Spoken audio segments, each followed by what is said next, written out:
please stop watching your mobiles after say 8:30. Throughout the day anyway we have to use it. It's become a part of our life now.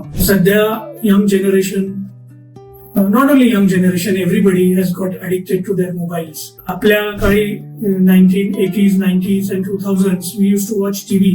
पण मग TV 12 वाजेनंतर चालायचंच नाही, काही programme नसायचे 12 वाजेनंतर. पण आजकाल मोबाईल आणि ओटीटी प्लॅटफॉर्म्स मध्ये एवढं एक देर इज अ रेव्होल्युशन की तुम्ही रात्रभर दिवसभर तुम्ही मोबाईल बघू शकता.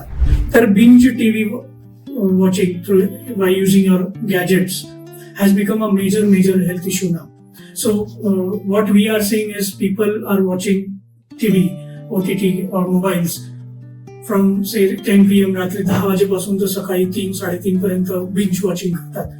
आणि it is quite simple that when you are watching, your hands are working, you eat something.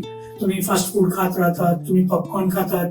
So it has become a major problem now. It has become a epidemic. You are watching TV at night and binge eating. What is happening is एक तर तुमची झोपेची cycle बिघडून गेली. Isn't it? One, तुम्ही कधी झोपताय कधी उठताय. Second, तुम्ही काय खाताय कधी खाताय, त्याला डायजेशन कसं होईल याचा काहीच नामोनिशाण नाही राहील. Isn't it?